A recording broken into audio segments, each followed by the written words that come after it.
നമസ്കാരം. ഇന്നത്തെ പ്രധാന വാർത്താ വിശേഷങ്ങളുമായി ഷാജി കടക്കൽ. ഇന്ന് നവംബർ 14 വ്യാഴം 2024. വാർത്തകളിലേക്ക്. വിധി എഴുതിയ വയനാടും ചേലക്കരയും. വയനാട്ടിൽ പോളിംഗ് ശതമാനം മുൻ തിരഞ്ഞെടുപ്പിനെ അപേക്ഷിച്ച് കുത്തനെ കുറഞ്ഞു. ഒടുവിൽ ലഭിക്കുന്ന കണക്ക് പ്രകാരം വയനാട്ടിൽ 64.72% ആണ് പോളിംഗ്. ചേലക്കരയിൽ രാത്രി 8 മണിവരെയുള്ള കണക്കനുസരിച്ച് 72.77% പോളിംഗ്. ചേലക്കര മണ്ഡലത്തിൽ വോട്ടിംഗ് സമയം അവസാനിച്ചിട്ടും പല ബൂത്തുകളിലും വോട്ടർമാരുടെ നീണ്ട നിരയുണ്ടായിരുന്നു. വോട്ടെടുപ്പ് പൊതുവെ സമാധാനപരമായിരുന്നു. ചേലക്കരയിലെ പോൾ ചെയ്ത വോട്ടുകളുടെ എണ്ണത്തിൽ റെക്കോർഡ് വർധന. 2021 നിയമസഭാ തെരഞ്ഞെടുപ്പിൽ പോൾ ചെയ്യപ്പെട്ടത് 1,53,673 വോട്ടുകളാണ്. എന്നാൽ 1,54,356 വോട്ടുകളാണ് ഇന്നലെ വൈകിട്ട് 6 വരെയുള്ള കണക്ക് പ്രകാരം ചേലക്കരയിൽ പോൾ ചെയ്ത്. അതേസമയം വയനാട് ലോക്സഭാ മണ്ഡലത്തിലെ പോളിംഗ് ശതമാനം കുത്തനെ ഇടിയുകയാണ് ഉണ്ടായത്. 2019 രാഹുൽ ഗാന്ധി ആദ്യമായി വയനാട്ടിൽ മത്സരിച്ചപ്പോൾ 80.37% പോളിംഗ് നടന്നിരുന്നു. എന്നാൽ 2024 വീണ്ടും രാഹുൽ ഗാന്ധി മത്സരിച്ച പോളിംഗ് ശതമാനം 73.57 താണ്ടിരുന്നു. ഇത്തവണ പ്രിയങ്ക ഗാന്ധിയുടെ ആദ്യ മത്സരമായിട്ടും കാർഡിളക്കി പ്രചരണം നടത്തിയിട്ടും പോളിംഗ് ശതമാനം ഏറ്റവും ഒടുവിലത്തെ വിവരമനുസരിച്ച് 64.72% കുത്തനെ താഴ്ന്നിരിക്കുകയാണ്. ആത്മകഥാ വിവാദത്തിൽ CPM കേന്ദ്ര കമ്മിറ്റി അംഗം EP ജയരാജൻ DGPക്ക് പരാതി നൽകി. ആത്മകഥയുടെ മറവിൽ വ്യാജരേഖകൾ ഉണ്ടാക്കിയെന്നും തെറ്റായ പ്രചരണം നടത്തിയെന്നും ആത്മകഥ ഇതേവരെ എഴുതി കഴിയുകയോ പ്രസിദ്ധീകരിക്കാൻ ആരെയും ചുമതലപ്പെടുത്തുകയോ ചെയ്തിട്ടില്ലെന്നും EP നൽകിയ പരാതിയിൽ പറയുന്നു. തെരഞ്ഞെടുപ്പ് ദിവസം വ്യാജ വാർത്ത പ്രചരിപ്പിച്ചതിന് പിന്നിൽ ഗൂഢാലോചന നടന്നുവെന്നും പരാതിയിൽ പറയുന്നുണ്ട്.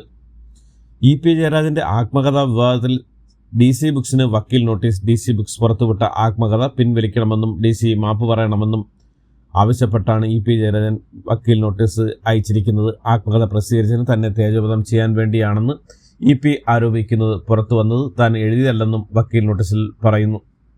EPയുടെ പുസ്തകം DC ബുക്സിനായി തയ്യാറാക്കിയത് ദേശാഭിമാനി ജീവനക്കാരനാണെന്ന് സൂചന. നേരത്തെ പൂർത്തിയായ പുസ്തകത്തിന്റെ ഉള്ളടക്കൽ സമകാലിക സംഭവങ്ങൾ കൂടി ചേർത്ത് പുതുക്കുകയായിരുന്നു. ഇതാണ് ഇപ്പോൾ വിവാദമായ വിഷയമായത്. പുസ്തകവാദത്തിൽ CPM അന്വേഷണം തുടങ്ങിയിട്ടുമുണ്ട്. EPയുടെ പേരിൽ പ്രചരിക്കുന്നത് ഷാഫിയുടെ തിരക്കഥയിൽ രാഹുൽ എഴുതിയ ആത്മകഥയാണെന്ന് പാലക്കാട്ടെ LDF സ്ഥാനാർത്ഥി doctor P Saran. EP എഴുതാത്ത പുസ്തകമാണെന്നും EP പുസ്തകത്തിന് കൊടുക്കാത്ത തലക്കെട്ടാണെന്നും സരൻ ചൂണ്ടിക്കാട്ടുന്നു. EP ജയരാജൻ ഇടതുപക്ഷ സ്ഥാനാർത്ഥി P സരന് വേണ്ടിയുള്ള തെരഞ്ഞെടുപ്പ് പ്രചരണത്തിനായി ഇന്ന് പാലക്കാട് എത്തും. ആത്മകഥയിലെ സരനെതിരായ പരാമർശന പിന്നാലെയാണ് CPM നീക്കം. ഇന്ന് വൈകിട്ട് 5 മണിക്ക് മുനിസിപ്പൽ ബസ് സ്റ്റാൻഡിലെ പൊതുയോഗത്തിൽ EP സംസാരിക്കും. CPM നിർദ്ദേശപ്രകാരമാണ് EP എത്തുന്നതാണ് റിപ്പോർട്ടുകൾ. കേരള സർക്കാരിനെ കുറിച്ച് CPM പ്രവർത്തകർക്ക് പറയാനുള്ളതാണ് EP ജയരാജന്റെ വാക്കുകളുടെ പുറത്തുവന്നു. പ്രതിപക്ഷ നേതാവ് VD സതീശൻ BJPക്ക് പോയ ഒരാളെ CPM സ്ഥാനാർത്ഥിയാക്കിയുള്ള കലാപമാണ് പുറത്തായെന്നും DC ബുക്സ് പോലുള്ള ഒരു പ്രസാധകർക്ക് ആകാശത്ത് ആത്മകഥ എഴുതാൻ പറ്റുമോ എന്നും സതീശൻ ചോദിച്ചു. EP കൊടുത്തതിനേക്കാൾ നല്ല സർട്ടിഫിക്കറ്റ് പാലക്കാട് ഇടത് സ്ഥാനാർത്ഥിക്ക് ഇനി നൽകാനില്ലെന്നും VD സതീശൻ പ്രതികരിച്ചു. ആത്മകഥ വിവാദത്തിൽ EP ജയരാജനൊപ്പമാണ് PV Anwar MLA. Pinarayi വിജയനല്ല EP ജയരാജനെന്നും EP ഒരിക്കലും അങ്ങനെ പറയില്ലെന്നും ഇപ്പോൾ നടക്കുന്ന വിവാദം വ്യക്തമായ ഗൂഢാലോചനയാണെന്നും PV അൻവർ പറഞ്ഞു. ADM നവീൻ ബാബുവിന്റെ മരണവുമായി ബന്ധപ്പെട്ട് അന്വേഷണ സംഘം TV പ്രശാന്തിന്റെ മൊഴിയെടുത്തു. നവീൻ ബാബുവിനെതിരെ മുഖ്യമന്ത്രിക്ക് കൊടുത്ത പരാതി തൻ്റെ തന്നെയാണെന്നും പരാതിയിലെ ഒപ്പും ലീസ് എഗ്രിമെന്റിലെ ഒപ്പും തൻ്റെ തന്നെയാണെന്നും തനിക്ക് 2 ഒപ്പുണ്ടെന്നും പ്രശാന്ത് പറഞ്ഞു. പ്രിയങ്ക ഗാന്ധി വയനാട്ടിൽ വൻ ഭൂരിപക്ഷത്തിൽ വിജയിക്കുമെന്നും വോട്ടിംഗ് ശതമാനത്തിലാണ് ആശങ്കയെന്നും PV അൻവർ MLA വോട്ട് ചെയ്ത ശേഷം മാധ്യമങ്ങളോട് സംസാരിക്കുകയായിരുന്നു അദ്ദേഹം. ആളുകൾ വോട്ട് ചെയ്യാൻ വരാതിരിക്കാനുള്ള സാധ്യതയുണ്ടെന്നും 3 ദിവസം മുമ്പ് KPC പ്രസിഡന്റിനെ അറിയിച്ചതാണെന്നും അദ്ദേഹം വ്യക്തമാക്കി. ഫീസ് നിരക്കുകൾ കുത്തനെ കൂട്ടിയ കേരള കാലിക്കറ്റ് സർവകലാശാലകളുടെ തീരുമാനത്തിൽ പ്രതിഷേധം ശക്തമാക്കി KSU. സമരപരിപാടിയിൽ ഭാഗമായി കേരള കാലിക്കറ്റ് സർവകലാശാലകളുടെ കീഴിലുള്ള കോളേജുകൾ ഇന്ന് പഠിപ്പ് മുടക്കൽ സമരം നടത്തുമെന്ന് സംസ്ഥാന പ്രസിഡന്റ് അലോഷ്യസ് സേവ്യർ പറഞ്ഞു. 4 വർഷ ബിരുദ കോഴ്സുകൾ നിലവിൽ വരുമ്പോൾ 3-4 ഇരട്ടിയാണ് ഫീസ് വർധന ഉണ്ടായിരിക്കുന്നതെന്നും KSU സംസ്ഥാന പ്രസിഡന്റും കുറ്റപ്പെടുത്തി. ഔദ്യോഗിക ഭരണരംഗത്ത് ടിയാൻ എന്ന പദത്തിന് ശ്രീലങ്കമായി ടിയാരി എന്ന് ഉപയോഗിക്കരുതെന്ന് നിയമവകുപ്പ് ഉത്തരവിറക്കി. ഭാഷാ മാർഗനിർദ്ദേശക വിദഗ്ധ സമിതിയുടെ യോഗ തീരുമാനമാണ് ഉത്തരവായി ഇറങ്ങിയിരിക്കുന്നത്. മേൽപ്പടിയാൻ അല്ലെങ്കിൽ പ്രസ്തുത ആൾ എന്ന അർത്ഥത്തിൽ ഉപയോഗിക്കുന്ന ടിയാൻ എന്നതിൻ്റെ ശ്രീലങ്കമായി ടിയാൾ എന്നതിന് പകരം ടിയാരി എന്ന് ഉപയോഗിക്കുന്നത് അനുചിതമാണെന്നാണ് ഉത്തരവിൽ വ്യക്തമാക്കുന്നത്. മറ്റ് സംസ്ഥാനങ്ങളിൽ കേരളത്തിലേക്ക് അനുമതിയില്ലാതെ ആനകളെ കൊണ്ടുവരാനാകില്ലെന്ന് ഹൈക്കോടതി. ആനകളുടെ ദുരിതവുമായി ബന്ധപ്പെട്ട ഹർജികൾ പരിഗണിച്ചുകൊണ്ടാണ് ഹൈക്കോടതി നിരീക്ഷണം. ആനകളെ എഴുന്നള്ളിക്കുന്ന സംബന്ധിച്ച് മാർഗരേഖ പുറത്തിറക്കുമെന്നും സുപ്രീം കോടതി ഉത്തരവ് പ്രകാരമായിരിക്കും മാർഗരേഖ ഇറക്കുകയെന്നും ഹൈക്കോടതി വ്യക്തമാക്കി. ഹൈക്കോടതിയിലെ സിറ്റിംഗ് ജഡ്ജിമാരും ജുഡീഷ്യൽ ഓഫീസറും ഉൾപ്പെട്ട വാട്സാപ്പ് ഗ്രൂപ്പിനെതിരെ കേരള ഹൈക്കോടതി അഭിഭാഷക അസോസിയേഷൻ രംഗത്ത്. ലോയേഴ്സ് ന്യൂസ് നെറ്റ്വർക്ക് എന്ന വാട്സാപ്പ് ഗ്രൂപ്പിനെതിരെയാണ് ചീഫ് ജസ്റ്റിസിന് അഭിഭാഷക അസോസിയേഷൻ പരാതി നൽകിയത്.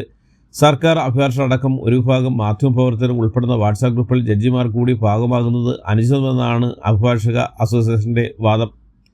സംസ്ഥാനത്തെ പ്രമേഹ നിയന്ത്രണ പദ്ധതികളെ ശാക്തീകരിക്കുന്നതിന് 1 വർഷം നീണ്ടു നിൽക്കുന്ന സംയോജിത തീവ്രയജ്ഞ പരിപാടി നടപ്പിലാക്കുമെന്ന് ആരോഗ്യവകുപ്പ് മന്ത്രി വീണ ജോർജ്. ലോക പ്രമേഹ ദിനമായ നവംബർ 14 തുടങ്ങി അടുത്ത വർഷം പ്രമേഹ ദിനം വരെ നീളുന്നതാണ് പദ്ധതി. ചികിത്സിക്കുന്നതിന് ആവശ്യമായ പരിശീലനവും സാങ്കേതിക സഹായമാണ് നൽകാൻ ഉദ്ദേശിക്കുന്നതെന്നും മന്ത്രി വ്യക്തമാക്കി. കൊടകര കള്ളപ്പണ കേസ് 8-അംഗ സംഘം അന്വേഷിക്കുമെന്ന് DGPക്ക് ഉത്തരവിറക്കി. കൊടകര ദേശീയപാതയിൽ വെച്ച് കാറിൽ കൊണ്ടുപോയായിരുന്ന 3.5 കോടി രൂപ ക്രിമിനൽ സംഘം തട്ടിയെടുത്തുമായി ബന്ധപ്പെട്ടാണ് കേസ്. ഇത് BJP തെരഞ്ഞെടുപ്പ് ഫണ്ടാണെന്നായിരുന്നു ഉയർന്ന ആരോപണം. അടിക്കടിയുള്ള 108 ആംബുലൻസ് ജീവനക്കാരുടെ സമരവുമായി ബന്ധപ്പെട്ട വിഷയം സർക്കാർ ഇടപെട്ട് ഉടൻ പരിഹരിക്കണമെന്ന് ഹൈക്കോടതി ഡിവിഷൻ ബെഞ്ചിന്റെ ഇടക്കാല ഉത്തരവ്. കരാർ നൽകിയിരിക്കുന്ന സ്ഥാപനവും കരാർ എടുത്തിരിക്കുന്ന ഏജൻസിയും തൊഴിലാളിയും തമ്മിൽ ഒരു തർക്കമായി മാത്രം ഈ വിഷയത്തെ വിടാൻ കഴിയില്ലെന്ന് കോടതി നിരീക്ഷിച്ചു.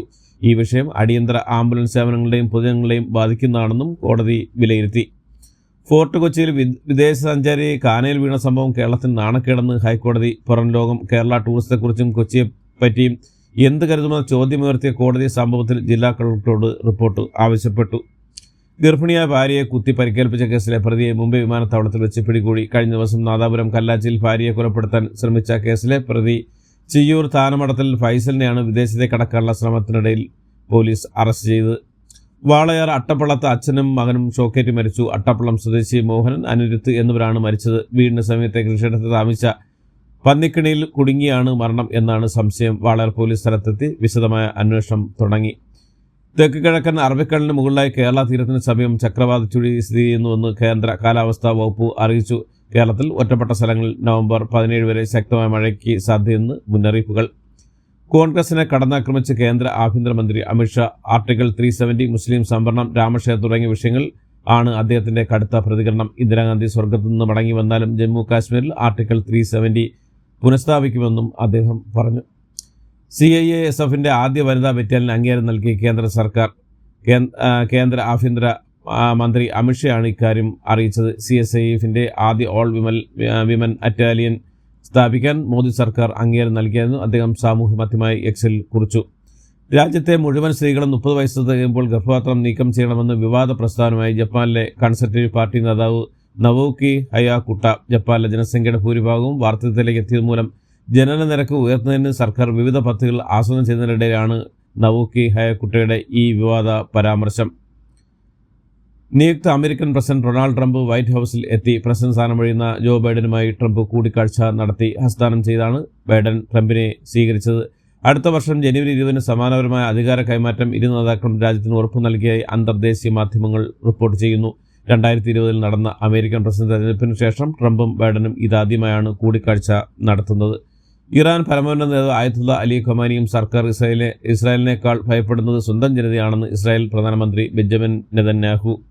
ദക്ഷിണാഫ്രിക്കയ്ക്കെതിരെ T20 പരമ്പരയിലെ ആവേശകര 3-ാം മത്സരത്തിൽ ഇന്ത്യക്ക് 11 റൺസിന്റെ വിജയം. ഇന്ത്യ ഉയർത്തിയ 220 റൺസ് എന്ന കൂറ്റൻ വിജയലക്ഷ്യം പിന്തുടർന്ന ദക്ഷിണാഫ്രിക്കയ്ക്ക് 7 വിക്കറ്റ് നഷ്ടത്തിൽ 208 റൺസ് നേടാനേ സാധിച്ചുള്ളൂ.